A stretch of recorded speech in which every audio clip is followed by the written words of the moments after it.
About 8 million years ago, a small baleen whale was swimming in the warm coastal waters of Peru. It measured only about 3 to 4 meters in length, roughly the size of a beluga whale. As it filtered mouthfuls of plankton-rich water, it had no idea that just beneath it, a predator was lurking. Much like the great white sharks of today, this hunter likely attacked whales from below or behind, in case its prey could use echolocation. It turns out that this little whale, known as Piscobalaena, did not have that ability.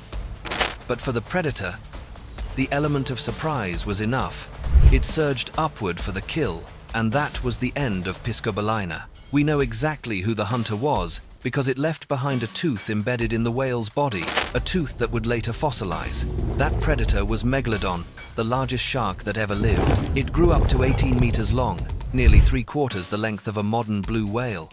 Its teeth were as large as a human hand, sometimes even bigger, and its jaws were wide enough to swallow a person whole. Megalodon once prowled oceans all over the globe, from the Netherlands to New Zealand. For more than 10 million years, it reigned supreme as the ocean's apex predator, until about 2.5 million years ago, when it vanished completely. The fossil record shows that Megalodon disappeared just as the Pliocene epoch ended and the Pleistocene began. There is further proof of its extinction in the very makeup of marine life today, especially in the diversity and size of modern whales. So what happened to the largest shark in history? As it turns out, even though Megalodon was a giant, it was eventually defeated by forces greater than size alone. Megalodon belonged to the formidable group of mega-toothed sharks within the diverse order Lamniformes, which today includes sand tiger sharks, goblin sharks, thresher sharks, and the great white. When it was first described in 1835, scientists noticed that its massive serrated teeth resembled those of the great white so closely that they originally placed it in the same family. But based on features at the base of its enormous teeth, most experts now believe Megalodon belonged to a separate family that is entirely extinct, the Otodontidae, also known as the megatoothed sharks. One of the earliest and smallest members of this lineage was Otodus obliquus, which lived in the early Eocene about 56 million years ago, nearly 20 million years before Megalodon first appeared. Some paleontologists classify Megalodon within the genus Otodus, while others assign it to Carcharodontes. Either way, it was by far the largest of the megatoothed sharks, and the reason for its gigantic size was closely tied to the size of its prey. At the close of the Mesozoic, shifting tectonic plates pushed up mountain ranges in North America and Asia. The weathering of these mountains carried vast amounts of nutrient-rich sediment into the seas, fueling an explosion of productivity in coastal ecosystems. As algae and marine plants flourished, the animals that fed on them grew as well. Whales, dolphins, and seals, rich in fat and calories, became the perfect prey for any predator that could catch them. And as these marine mammals steadily increased in size over time, the sharks evolved in step. Over the course of about 20 million years, both the marine mammals and the line of megatoothed sharks doubled in size.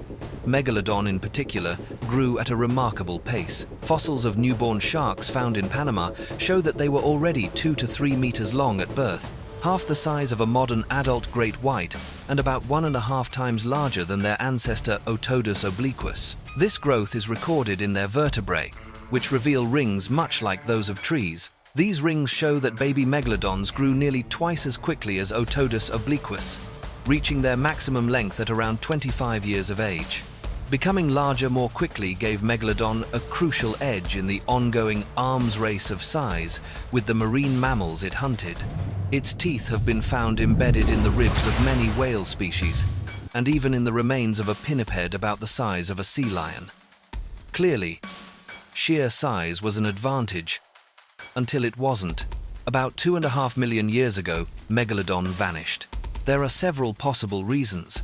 The first was the onset of the ice ages during the Pleistocene, bringing cooler climates and long stretches of glaciation. This shift may have affected Megalodon directly or indirectly through its food supply. As the seas grew colder, whales began to spend more time near the poles, where food was abundant, but waters may have been too cold for Megalodon to follow.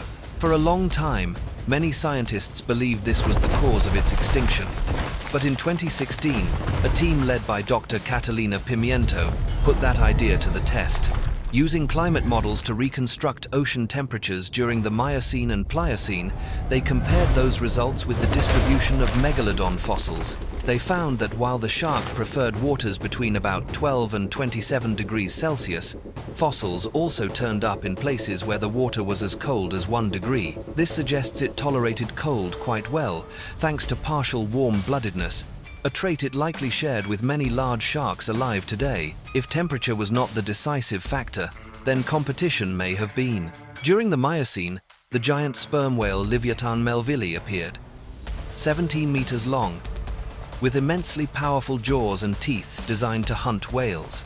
At the same time, the ancestor of the modern great white, Carcharodon hobeli, competed directly with Megalodon, as shown by tooth marks on whale fossils that both predators fed upon.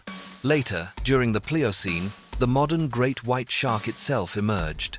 Meanwhile, whale diversity plummeted, from about 60 species to around 40. The decline may have stemmed from a collapse in diatom diversity, the microscopic algae at the base of the food web. Around 3 million years ago, North and South America finally joined, reshaping ocean currents and disrupting ecosystems across the seas. And when you are enormous, you need far more food. But if being large no longer gives you an advantage, that size becomes a burden. That is why, about 2.5 million years ago, Megalodon disappeared completely from Earth. Its extinction left behind an enormous ecological gap.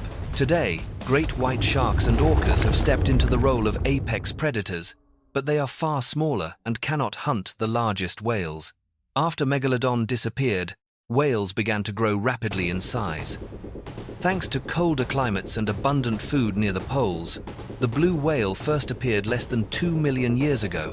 Without 18-meter sharks patrolling the seas, the oceans could now sustain whales as long as 25 meters. Megalodon and its ancestors had enjoyed a golden age that lasted for more than 30 million years. But when its prey declined and competition increased, it had no evolutionary path left for survival. Even so, the great white shark continues to grow.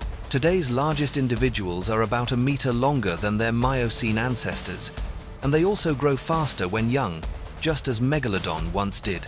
Perhaps, in the distant future, great whites will fill the void left by Megalodon. And one day, giant sharks may once again patrol the world's oceans.